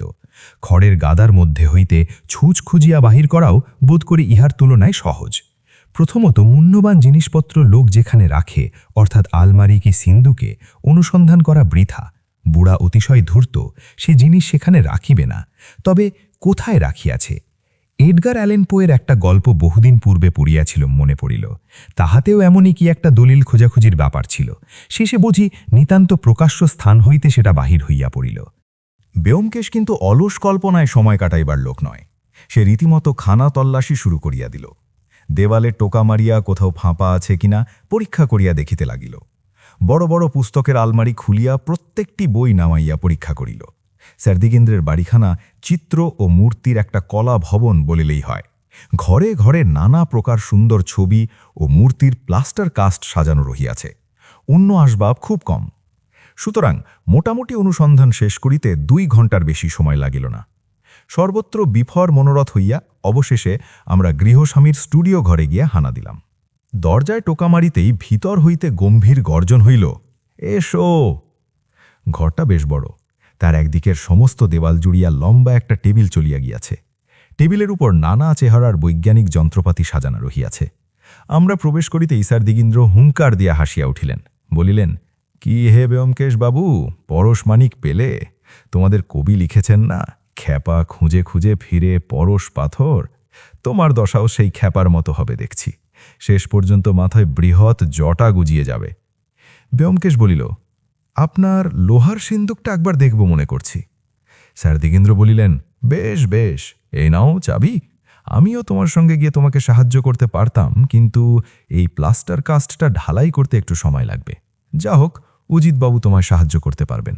আর যদি দরকার হয়, উজরে সিং। তাহার শ্লেষ শক্তিতে বাধা দিয়া ব্যোমকেশ জিজ্ঞাসা করিল, ওটা আপনি কি করছেন? মৃদুমন্দ হাস্য করিয়া স্যার দিগীন্দ্র বলিলেন, আমার তৈরি নটরাজ মূর্তির নাম শুনেছ তো? এটা তারই একটা ছোট প্লাস্টার কাস্ট তৈরি করেছি। আরেকটা আমার টেবিলের উপর রাখা আছে, দেখে থাকবে। কাগজ চাপা হিসাতে জিনিসটা মন্দ নয়, কি বলো? মনে পড়িল স্যার দিগীন্দ্রের বসিবার ঘরের টেবিলের উপর একটি অতি সুন্দর ছোট নটরাজ মহাদেবের মূর্তি দেখিয়াছিলাম। ওরা তখনই আমার দৃষ্টি আকর্ষণ করিয়াছিল, কিন্তু উহাই যে স্যার দিগীন্দ্রের নির্মিত বিখ্যাত মূর্তির মিনিয়েচার, তাহা তখন কল্পনা করি নাই। আমি বিস্মিত হইয়া বলিলাম, ওই মূর্তিটাই আপনি প্যারিসে এক্সিবিট করিয়েছিলেন? স্যার দিগীন্দ্র তাচ্ছিল্য করে বলিলেন, হ্যাঁ, আসল মূর্তিটা পাথরের গড়া, সেটা এখনও লুভারে আছে। ঘর হইতে বাহির হইয়া আসিলাম। লোকটার সর্বতোমুখী অসামান্যতা আমাকে অভিভূত করিয়া ফেলিয়াছিল। তাই ব্যোমকেশ যখন সিন্দুক খুলিয়া তন্ন তন্ন করিয়া দেখিতে লাগল, আমি চুপ করিয়া দাঁড়িয়া রহিলাম। এত বড় একটা প্রতিভার সঙ্গে যুদ্ধ করিয়া জয়ের আশা কোথায়? অনুসন্ধান শেষ করিয়া ব্যোমকেশ নিঃশ্বাস ছাড়িয়া বলিল, না, কিছু নেই, চলো বাইরের ঘরে একটু বসা যাক। বসিবার ঘরে ফিরিয়া দেখিলাম স্যার দিগীন্দ্র ইতিমধ্যে আসিয়া বসিয়াছেন এবং মুখের অনুযায়ী একটি স্থূল ও চুরুটো দাঁতে চাপিয়া ধূম উদ্গীরণ করিতেছেন। আমরা বসিলে তিনি ব্যোমকেশের প্রতি কটাক্ষপাত করিয়া বলিলেন, পেলে না? আচ্ছা, কুছ পরবা নেই, একটু ঝিরিয়ে নাও, তারপর আবার খোঁজো। ব্যোমকেশ নিঃশব্দে চাবির গোছা ফেরত দিল। সেটা পকেটে ফেলিয়া আমার পানে ফিরিয়া স্যার দিগীন্দ্র কহিলেন, ওহে অজিতবাবু, তুমি তো গল্পটল্প লিখে থাকো, সুতরাং একজন বড় দরের আর্টিস্ট। বলো দেখি, এই পুতুলটি কেমন? বলিয়া সেই নটরাজ মূর্তিটি আমার হাতে দিলেন। 6 ইঞ্চি লম্বা এবং 1 ইঞ্চি 3 চওড়া মূর্তিটি, কিন্তু ওইটুকু পরিসরের মধ্যে কি অপূর্ব শিল্প প্রতিভাই না প্রকাশ পাইয়াছে। নটরাজের প্রলয়ঙ্কর নৃত্যন্মাদনা যেন ওই ক্ষুদ্র মূর্তির প্রত্যেক অঙ্গ হইতে মথিত হইয়া উঠিতেছে। কিছুক্ষণ মুগ্ধভাবে নিরীক্ষণ করিবার পর আপনিই মুখ দিয়ে বাহির হইল, চমৎকার, এর তুলনা নেই। ব্যোমকেশ নিষ্পৃহভাবে জিজ্ঞাসা করিল, এটাও কি আপনি নিজে মোল্ড করেছেন? একরাশি ধূম উদ্গীরণ করিয়া স্যার দিগীন্দ্র বলিলেন, হ্যাঁ, আমি ছাড়া আর কে করবে? ব্যোমকেশ মূর্তিটা আমার হাত হইতে লইয়া নাড়িয়া চাড়িয়া দেখিতে দেখিতে বলিল, এই জিনিস বাজারে পাওয়া যায় না বোধহয়। স্যার দিগেন্দ্র বলিলেন, না, কেন বলো দেখি, কিনতে নাকি? বোধহয় কিনতাম। আপনি এই রকম প্লাস্টার কাস্ট তৈরি করিয়া বাজারে বিক্রি করেন না কেন? আমার বিশ্বাস এতে পয়সা আছে। পয়সার যদি কখনো অভাব হয় তখন দেখা যাবে, আপাতত জিনিসটাকে বাজারে বিক্রি করে খেলো করতে চাই না। ব্যোমকেশ উঠিয়া দাঁড়াইল। এখন তাহলে উঠি, আবারও বেলা আসব, বলিয়া মূর্তিটা ঠক করিয়া টেবিলের উপর রাখিল। স্যার দিগীন্দ্র চমকিয়া বলিয়া উঠিলেন, তুমি তো আচ্ছা বেওকুখে, এখনই ওটা ভাঙিয়াছিলে। তারপর বাঘের মতো ব্যোমকেশের দিকে তাকিয়া রুদ্ধ গর্জনে বলিলেন, তোমাদের একবার সাবধান করে দিয়েছি, আবার বলছি, আমার কোনো ছবি বা মূর্তি যদি ভেঙেছ তাহলে সঙ্গে সঙ্গে বাড়ি থেকে বার করে দেব আর ঢুকতে দেব না, বুঝেছ? ব্যোমকেশ অনুতপ্তভাবে মার্জনা চাহিল। তিনি ঠান্ডা হইয়া বলিলেন, এই সব সুকুমার কলার অযত্ন আমি দেখতে পারি না। যা হোক, ওবেলা তাহলে আবার আসছ, বেশ কথা। উদ্যোগী নাং পুরুষ সিংহ। এবার বাড়ির কোন দিকটা খুঁজবে মনস্থির করেছ? বাগান কুপিয়ে দেখতে চাইলে তারও বন্দোবস্ত করে রাখতে পারি। বিদ্রুপবান বেবাক হজম করিয়া আমরা বাহিরে আসিলাম। রাস্তায় পড়িয়া ব্যোমকেশ বলিল, চলো, এতক্ষণে ইম্পিরিয়াল লাইব্রেরি খুলেছে, একবার ওদিকটা ঘুরে যাওয়া যাক, একটু দরকার আছে। ইম্পিরিয়াল লাইব্রেরিতে গিয়ে ব্যোমকেশ বিলাতি বিশ্বকোষ থেকে প্লাস্টার কাস্টিং অংশটা খুব মন দিয়ে পড়িল। তারপর বই ফিরাইয়া দিয়া বাহির হইয়া আসিল। লক্ষ্য করিলাম কোনো কারণে সে বেশ একটু উত্তেজিত হইয়াছে। বাড়ি পৌঁছিয়া আমি জিজ্ঞাসা করিলাম, কি হে, প্লাস্টার কাস্টিং সম্বন্ধে এত কৌতূহল কেন? ব্যোমকেশ বলিল, তুমি তো জানো সকল বিষয়ে কৌতূহল আমার একটা দুর্বলতা। তা তো জানি, কিন্তু কি দেখলে? দেখলাম প্লাস্টার কাস্টিং খুব সহজ, যে কেউ করতে পারে। খানিকটা প্লাস্টার অফ প্যারিস জলে গুলে যখন সেটা দইয়ের মতো ঘন হয়ে আসবে, তখন মাটির বা মোমের ছাঁচের মধ্যেই আস্তে আস্তে ঢেলে দাও। মিনিট 10 মধ্যেই সেটা জমে শক্ত হয়ে যাবে, তখন ছাঁচ থেকে বার করে নিলেই হয়ে গেল। ওর মধ্যে শক্ত যা কিছু, ওই ছাঁচটা তৈরি করা। এই তা এর জন্য এত দুর্ভাবনা কেন? দুর্ভাবনা নেই। ছাঁচে প্লাস্টার অফ প্যারিস ঢালবার সময় যদি একটা সুপুরি কি ওই জাতীয় কোনো শক্ত জিনিস ওই সঙ্গে ঢেলে দেওয়া যায়, তাহলে সেটা মূর্তির মধ্যে রয়ে যাবে। অর্থাৎ বুঝো লোক যে জানো সন্ধান। বইটালে আবার স্যার দিগীন্দ্রের বাড়িতে গেলাম। এবারও তন্ন তন্ন করিয়া বাড়িখানা খোঁজা হইল, কিন্তু কোনোই ফল হইল না। স্যার দিগীন্দ্র মাঝে মাঝে আসিয়া আমাদের ব্যঙ্গ বিদ্রুপ করিয়া যাইতে জাগিলেন। অবশেষে যখন ক্লান্ত হইয়া আমরা বসিবার ঘরে আসিয়া উপস্থিত হইলাম, তখন তিনি আমাদের ভারী পরিশ্রম হইয়াছে বলিয়া চা ও জলখাবার আনাইয়া দিয়া আমাদের প্রতি আতিথেয়তার পরাকাষ্ঠা দেখাইয়া দিলেন। আমার ভারী লজ্জা করিতে লাগিল, কিন্তু ব্যোমকেশ একেবারে বেহায়া। সে অম্লান বদনে সমস্ত ভোজ্য পেয়ে উদরাস্বাদ করিতে করিতে অমায়িকভাবে স্যার দিগেন্দ্রের সহিত গল্প করিতে লাগিল। স্যার দিগেন্দ্র জিজ্ঞাসা করিলেন, আর কতদিন চালাবে? এখনো আশ মিটল না। ব্যোমকেশ বলিল, আজ বুধবার, এখনো 2 দিন সময় আছে। স্যার দিগীন্দ্র অট্টহাস্য করিতে লাগিলেন। ব্যোমকেশ ভ্রুক্ষেপ না করিয়া টেবিলের ওপর হইতে নটরাজের পুতুলটা তুলিয়া লইয়া জিজ্ঞাসা করিল, এটা কতদিন হলো তৈরি করেছেন? ভ্রুকুটি করিয়া স্যার দিগীন্দ্র চিন্তা করিলেন, পরে বলিলেন, দিন 15-20 হবে। কেন? না, অমনি। আচ্ছা, আজ উঠি, কাল আবার আসব। নমস্কার বলিয়া ব্যোমকেশ উঠিয়া দাঁড়াইল। বাড়ি ফিরিতেই চাকর পুটিরাম একখানা খাম ব্যোমকেশের হাতে দিয়া বলিল, একজন তকমা পরা চাপড়াশি দিয়ে গেছে। খামের ভিতর শুধু একটি ভিজিটিং কার্ড। তাহার এক পিঠে ছাপার অক্ষরে লেখা আছে, কুমার ত্রিদিবেন্দ্র নারায়ণ রায়। অন্য পিঠে পেন্সিল দিয়া লেখা, এইমাত্র কলিকাতায় পৌঁছিয়াছি, গ্র্যান্ড হোটেলে আছি। কত দূর? ব্যোমকেশ খামখানা টেবিলের এক পাশে রাখিয়া দিয়া আরামকে দাঁড়ায় বসিয়া পড়িল। কড়িকাঠের দিকে চোখ তুলিয়া চুপ করিয়া রহিল। কুমার বাহাদুর হঠাৎ আসিয়া পড়ায় সে মনে মনে খুশি হয় নাই বুঝিলাম। প্রশ্ন করাতে সে বলিল, এক পক্ষের উৎকণ্ঠা অন্য পক্ষে সঞ্চারিত হয়। কুমার বাহাদুরের আসার ফলে বুড়ো যদি ভয় পেয়ে মতলব বদলায়, তাহলেই সব মাটি। আবার নতুন করে কাজ আরম্ভ করতে হবে। সমস্ত সন্ধ্যাটার সে একভাবে আরাম চেয়ারে পড়িয়া রহিল। রাত্রে আমরা দুজনে একই ঘরে 2টি পাশাপাশি খাটে শয়ন করিতাম। বিছানায় শুইয়া অনেকক্ষণ গল্প চলিত। আজ কিন্তু ব্যোমকেশ একটা কথাও কহিল না। আমি কিছুক্ষণ একতরফা কথা কহিয়া শেষে ঘুমিয়া পড়িলাম। ঘুমিয়া স্বপ্ন দেখিতেছিলাম যে আমি, ব্যোমকেশ আর স্যার দিগীন্দ্র হীরার মার্বেল দিয়ে গুলি খেলিতেছি। মার্বেলগুলি ব্যোমকেশ সমস্ত জিতিয়া লইয়াছে, স্যার দিগীন্দ্র মাটিতে পা ছড়িয়া বসিয়া চোখ রগড়াইয়া কাঁদিতেছেন। এমন সময় চমকিয়া ঘুম ভাঙিয়া গেল। চোখ খুলিয়া দেখিলাম ব্যোমকেশ অন্ধকারে আমার খাটের পাশে বসিয়া আছে। আমার নিঃশ্বাসের শব্দে বোধহয় বুঝিতে পারিল আমি জাগিয়াছি। বলিল, দেখ, আমার দৃঢ় বিশ্বাস হীরাটা বসবার ঘরে টেবিলের উপর কোনোখানে আছে। জিজ্ঞাসা করিলাম, রাত্রি কটা? ব্যোমকেশ বলিল, 2:30। তুমি একটা জিনিস লক্ষ্য করেছ? বুড়ো বসবার ঘরে ঢুকেই প্রথমে টেবিলের দিকে তাকায়। আমি পাশ ফিরিয়া শুইয়া বলিলাম, তাকাক, তুমি এখন চোখ বুজে শুয়ে পড়োগে। ব্যোমকেশ নিজ মনেই বলিতে লাগিল, টেবিলের দিকে তাকায় কেন? নিশ্চয়ই দেরাজের মধ্যে। না, যদি থাকে তো টেবিলের উপরই আছে। কি কি জিনিস আছে টেবিলের উপর? হাতির দাঁতের দোয়াতদান, টাইমপিস ঘড়ি, গোঁদের শিশি, কতকগুলো বই, ব্লটিং প্যাড, সিগারের বাক্স, পিনকুশন, নটরাজ। শুনতে শুনতে আবার ঘুমিয়া পড়িলাম। রাত্রে যতবার ঘুম ভাঙিল অনুভব করিলাম ব্যোমকেশ অন্ধকারে ঘরময় পায়চারা করিয়া বেড়াইতেছে। সকালে ব্যোমকেশ কুমার ত্রিদিবেন্দ্র নারায়ণকে একখানা চিঠি লিখিয়া ডাকে পাঠাইয়া দিল।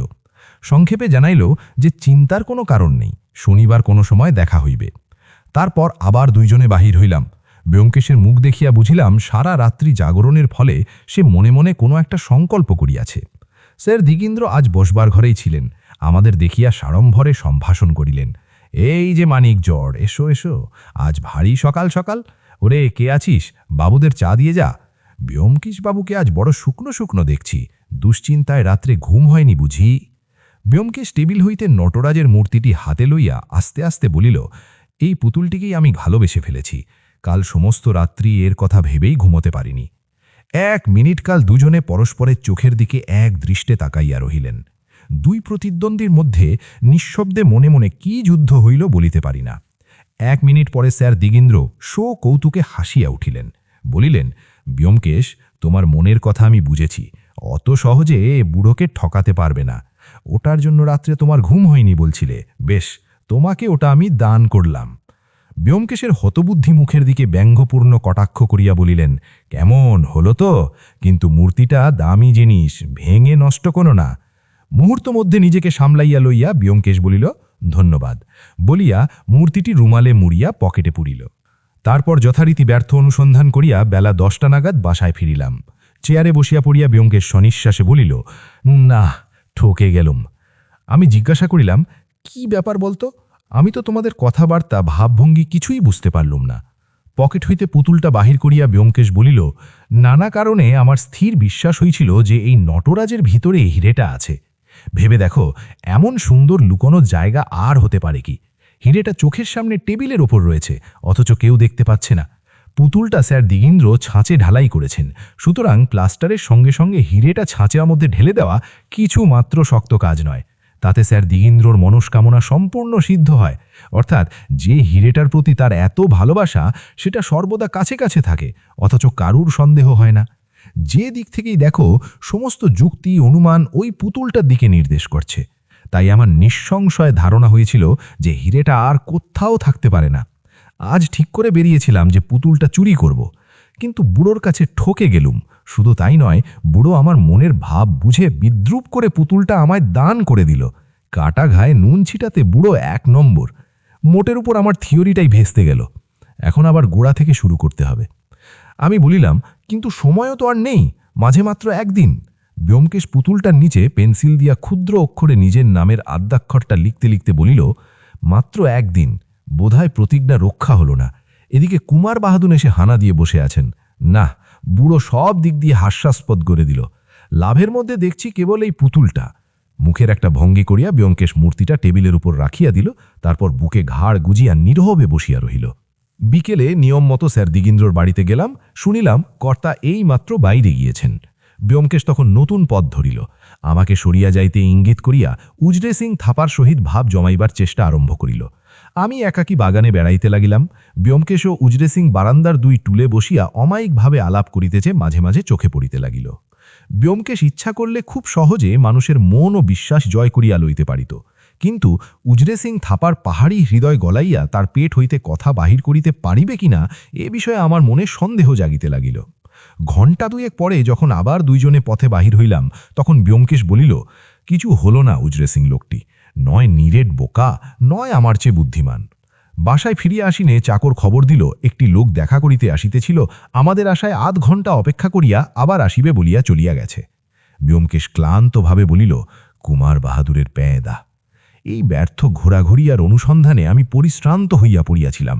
বলিলাম, আর কেন ব্যোমকেশ, ছেড়ে দাও, এ যাত্রা কিছু হলো না। কুমার সাহেবকেও জবাব দিয়ে দাও, মিছে তাকে সংশয়ের মধ্যে রেখে কোনো লাভ নেই। টেবিলের সম্মুখে বসিয়া নটরাজ মূর্তিটা উল্টাইয়া পাল্টাইয়া দেখিতে দেখিতে ব্রিয়মান কণ্ঠে ব্যোমকেশ বলিল, দেখি কালকের দিনটা এখনো হাতে আছে, যদি কাল সমস্ত দিনে কিছু না করতে পারি। তার মুখের কথা শেষ হল না। চোখ তুলিয়া দেখি তার মুখ উত্তেজনায় লাল হইয়া উঠিয়াছে। সে নিষ্পলক বিস্ফারিত দৃষ্টে নটরাজ মূর্তিটার দিকে তাকাইয়া রহিল। বিস্মিত হইয়া জিজ্ঞাসা করিলাম, কি হল?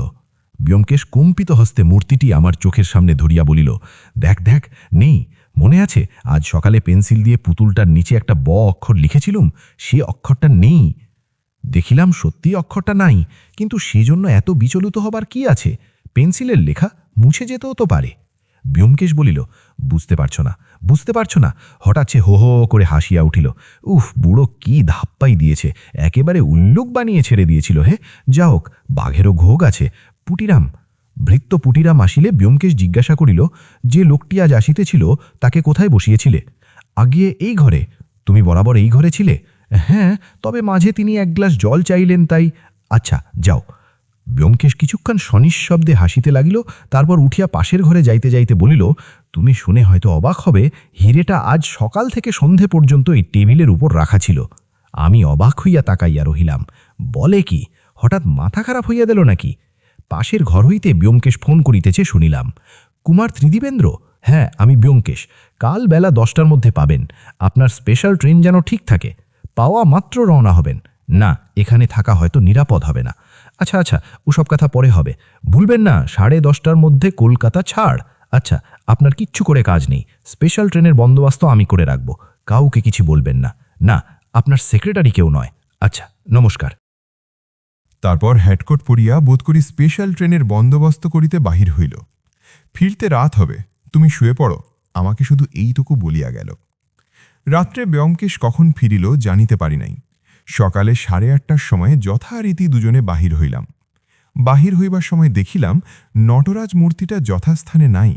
সেদিকে ব্যোমকেশের দৃষ্টি আকর্ষণ করাতে সে বলিল, আছে, সেটাকে সরিয়ে রেখেছি। স্যার দিগীন্দ্র তাহার বসিবার ঘরেই ছিলেন। আমাদের দেখিয়া বলিলেন, তোমাদের দৈনিক আক্রমণ আমার গা সওয়া হয়ে গেছে। এমনকি যতক্ষণ তোমরা আসনি একটু ফাঁকা ফাঁকা ঠেকছিল।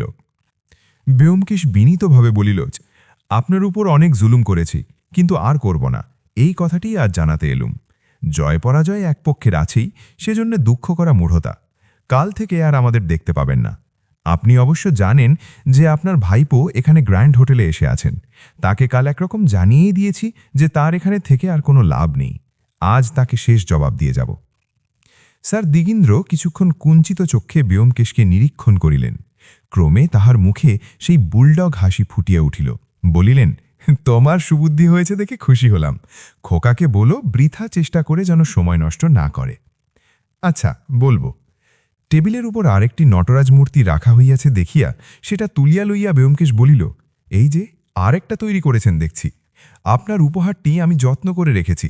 শুধু সৌন্দর্যের জন্যেই নয়, আপনার স্মৃতিচিহ্ন হিসেবেও আমার কাছে তার দাম অনেক। কিন্তু যদি কখনো দয়াভাত ভেঙে যায়, আরেকটা পাবো কি? স্যার দিগীন্দ্র প্রসন্নভাবে বলিলেন, বেশ, যদি ভেঙে যায় আরেকটা পাবে। আমার বাড়িতে ঢুকে তোমার শিল্পকলার প্রতি অনুরাগ জন্মেছে, এটাও কম লাভ নয়।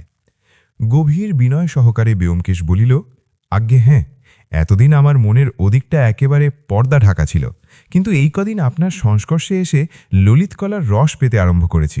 বুঝেছি ওর মধ্যে কি অমূল্য রত্ন লুকোনো আছে। ওই ছবিখানাও আমার বড় ভালো লাগে। ওটা কি আপনারই আঁকা?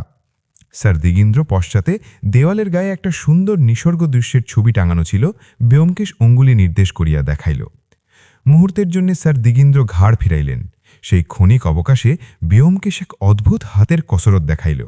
টিকটিকি লেমন করিয়া শিকার ধরে তেমনিভাবে তাহার একটা হাত টেবিলের উপর হইতে নটরাজ মূর্তি তুলিয়া লইয়া পকেটে পুরিল এবং অন্য হাতটা সঙ্গে সঙ্গে আর একটা নটরাজ মূর্তি তাহার স্থানে বসিয়া দিল। স্যার দিগীন্দ্র যখন আবার সম্মুখে ফিরিলেন, তখন ব্যোমকেশ পূর্ববৎ মুগ্ধভাবে দেওয়ালের ছবিটার দিকে চাহিয়া আছে। আমার বুকের ভেতরটা এমন অসম্ভব রকম ধরফড় করিতে লাগিল যে স্যার দিগীন্দ্র যখন সহজ কণ্ঠে বলিলেন, হ্যাঁ ওটা আমারই আঁকা, তখন কথাগুলো আমার কানে অত্যন্ত অস্পষ্ট ও দুরাগত বলিয়া মনে হইল। ভাগ্যে সে সময় তিনি আমার মুখের প্রতি দৃষ্টিপাত করেন নাই, নতবা ব্যোমকেশের হাতের কসরত হয়তো আমার মুখের উদ্বেগ হইতেই ধরা করিয়া যেত। ব্যোমকেশ ধীরে সুস্থে উঠিয়া বলিল, এখন তাহলে আসি। আপনার সংস্পর্শে এসে আমার লাভই হয়েছে, এ কথা আমি কখনো ভুলব না। আশা করি আপনিও আমাদের ভুলতে পারবেন না। যদি কখনো দরকার হয় মনে রাখবেন, আমি একজন সত্যান্বেষী। সত্যের অনুসন্ধান করাই আমার পেশা। চল অজিত। আচ্ছা চললুম তবে, নমস্কার। দরজার নিকট হইতে একবার ফিরিয়া দেখিলাম স্যার দিগীন্দ্র ভ্রুকুটি করিয়া সন্দেহপ্রখর দৃষ্টিতে আমাদের দিকে চাহিয়া আছেন, যেন ব্যোমকেশের কথার কোনো একটা অতি গূঢ় ইঙ্গিত বুঝি বুঝি করিয়াও বুঝিতে পারিতেছেন না। বাড়ির বাহিরে আসিতেই একটা খালি ট্যাক্সি পাওয়া গেল। তাহাতে চড়িয়া বসিয়া ব্যোমকেশ হুকুম দিল, গ্র্যান্ড হোটেল। আমি তাহার হাত চাপিয়া ধরিয়া বলিলাম, ব্যোমকেশ, এসব কি কাণ্ড? ব্যোমকেশ হাসিয়া বলিল, এখনও বুঝতে পারছ না এই আশ্চর্য? আমি যে অনুমান করেছিলাম হিরেটার নটরাজের মধ্যে আছে, তা ঠিকই আন্দাজ করেছিলাম। বুড়ো বুঝতে পেরে আমাকে ধোকা দেওয়ার জন্য পুতুলটা আমাকে দিয়ে দিয়েছিল। তারপর আর একটা ঠিক ওই রকম মূর্তি তৈরি করে কাল সন্ধেবেলায় গিয়ে আসলটার সঙ্গে বদল করে এনেছিল। যদি এই অস্পষ্ট ব অক্ষরটি লেখা না থাকত, তাহলে আমি জানতেও পারতাম না বলিয়া পুতুলটা উল্টাইয়া দেখাইল। দেখিলাম পেন্সিলে লেখা অক্ষরটি বিদ্যমান রহিয়াছে। ব্যোমকেশ বলিল, কাল যখন এই ব অক্ষরটি যথাস্থানে দেখতে পেলাম না, তখন এক নিমেষে আমার কাছে সমস্ত ব্যাপার জলের মতো পরিষ্কার হয়ে গেল। আজ প্রথমে গিয়েই বুড়োর টেবিল থেকে নটরাজটি উল্টে দেখলুম, আমার সেই ব মার্কা নটরাজ। অন্য মূর্তিটা পকেটেই ছিল। ব্যাস, তারপর হাত সাফাই তো দেখতেই পেলে। আমি রুদ্ধশ্বাসে বলিলাম, তুমি ঠিক জানো হিরেটা ওর মধ্যেই আছে? হ্যাঁ ঠিক জানি, কোনো সন্দেহ নাই, কিন্তু যদি না থাকে? ব্যোমকেশ কিছুক্ষণ চুপ করিয়া রহিয়া বলিল, তাহলে বুঝব পৃথিবীতে সত্য বলে কোনো জিনিস নেই। শাস্ত্রের অনুমান খণ্ডটা একেবারে মিথ্যে। গ্র্যান্ড হোটেলের কুমার ত্রিদিবেন্দ্র নারায়ণ একটা আস্ত স্যুট ভাড়া করিয়াছিলেন। আমরা তাহার বসিবার ঘরে পদার্পণ করিতেই কুমার বাহাদুর দুই হাত বাড়িয়া ছুটিয়া আসিলেন। কি হলো ব্যোমকেশবাবু? ব্যোমকেশ নিঃশব্দে নটরাজ মূর্তিটা টেবিলের উপর রেখে তার দিকে অঙ্গুলি নির্দেশ করিয়া দেখাইল। হতবুদ্ধিভাবে কুমার বাহাদুর বলিলেন, এটা তো দেখছি কাকার নটরাজ, কিন্তু আমার সীমান্ত হীরা ওর মধ্যে আছে। ওর মধ্যে? হ্যাঁ ওরই মধ্যে। কিন্তু আপনার যাবার বন্দোবস্ত সব ঠিক আছে তো? 10:30টার সময় আপনার স্পেশাল ছাড়বে। কুমার বাহাদুর অস্থির হয়ে বলিলেন, কিন্তু আমি কিছু বুঝতে পারছি না, ওর মধ্যে আমার সীমান্ত হীরা আছে বলছেন? বিশ্বাস হচ্ছে না? বেশ, পরীক্ষা করে দেখুন। একটা পাথরের কাগজ চাপা তুলিয়া লইয়া ব্যোমকেশ মূর্তিটার উপর সজোরে আঘাত করিতেই সেটি বহু খণ্ডে চূর্ণ হইয়া গেল। এই নিন আপনার সীমান্ত হীরা। ব্যোমকেশ হীরাটা তুলিয়া ধরিল। তাহার গায়ে তখনও প্লাস্টার জুড়িয়া আছে, কিন্তু বুঝিতে বিলম্ব হইল না যে ওটা সত্যিই হীরা বটে। কুমার বাহাদুর ব্যোমকেশের হাত থেকে হীরাটা প্রায় কাড়িয়া লইলেন। কিছুক্ষণ একাগ্র নির্মিনেশ দৃষ্টিতে তাহার দিকে চাহিয়া থাকিয়া মহল্লাসে বলিয়া উঠিলেন, হ্যাঁ, এই আমার সীমান্ত হীরা। এই যে এর ভিতর থেকে নীল আলো ঠিকরে বেরোচ্ছে। ব্যোমকেশবাবু, আপনাকে কি বলে কৃতজ্ঞতা জানাব? কিচ্ছু বলতে হবে না। আপাতত যত শীঘ্র পারেন বেরিয়ে পড়ুন। খুড়োমশাই যদি ইতিমধ্যে জানতে পারেন তাহলে আবার হীরা হারাতে কতক্ষণ? না না, আমি এখনই বেরোচ্ছি। কিন্তু আপনার? সে পরে। নিরাপদে বাড়ি পৌঁছে তার ব্যবস্থা করবেন। কুমার বাহাদুরকে স্টেশনে রওনা করিয়া দিয়া আমরা বাসায় ফিরিলাম। আরাম কেদারায় অঙ্গ ছড়িয়া দিয়া বেয়নতেশ পরম সার্থকতার হাসি হাসিয়া বলিল, আমি শুধু ভাবছি বুড়ো যখন জানতে পারবে তখন কি করবে। দিন কয়েক পরে কুমার বাহাদুরের নিকট হইতে একখানি ইনশিওর করা খাম আসিল। চিঠির সঙ্গে একখানি চেক পিন দিয়ে আটা। চেকের অঙ্কের হিসেবটা দেখিয়া চক্ষু ঝলসাইয়া গেল। পত্রখানি এইরূপ: প্রিয় ব্যোমকেশবাবু, আমার চিরন্তন কৃতজ্ঞতার চিহ্ন স্বরূপ যাহা পাঠাইলাম, জানি আপনার প্রতিভার তাহা যোগ্য নয়, তবু আশা করি আপনার অমনোনীত হইবে না। ভবিষ্যতে আপনার সহিত সাক্ষাতের প্রত্যাশায় রহিলাম। এবার যখন কলকাতায় যাইব আপনার মুখে সমস্ত বিবরণ শুনিব। অজিতবাবুকেও আমার ধন্যবাদ জানাইবেন। তিনি সাহিত্যিক, সুতরাং টাকার কথা তুলিয়া তাহার সারস্বত সাধনার অমর্যাদা করিতে চাই না। হাহিরে পোড়া কপালে সাহিত্যিক। কিন্তু যদি তিনি নামধাম বদল করিয়াই হীরা হরণের গল্পটা লিখতে পারেন তাহলে আমার কোনো আপত্তি নেই জানিবেন। শ্রদ্ধা ও নমস্কার গ্রহণ করিবেন। ইতি প্রতিভামুগ্ধ শ্রী ত্রিদেবেন্দ্র নারায়ণ রায়। আপনারা শুনছিলেন আজকের গল্প সীমন্ত হীরা, লিখেছেন শরদিন্দু বন্দ্যোপাধ্যায়। গল্পটি ব্যোমকেশ সমগ্র থেকে নেওয়া হয়েছে। আপনাদের সকলের কি এই গল্প বলার ধরনটি ভালো লেগেছে? আমাদের কমেন্টে জানান। আপনারা সকলেই জানেন যে এটি একটি নতুন ক্রমবর্ধমান চ্যানেল। যদি আমাদের কাজ আপনার পছন্দ হয় তবে দয়া করে আরও আপডেটের জন্য আমাদের চ্যানেলটি লাইক এবং সাবস্ক্রাইব করে আমাদের সমর্থন করুন। আমরা প্রতি রবিবার রাত ৮টায় নতুন ভিডিও প্রকাশ করি। এই ভিডিওটি দেখার জন্য ধন্যবাদ।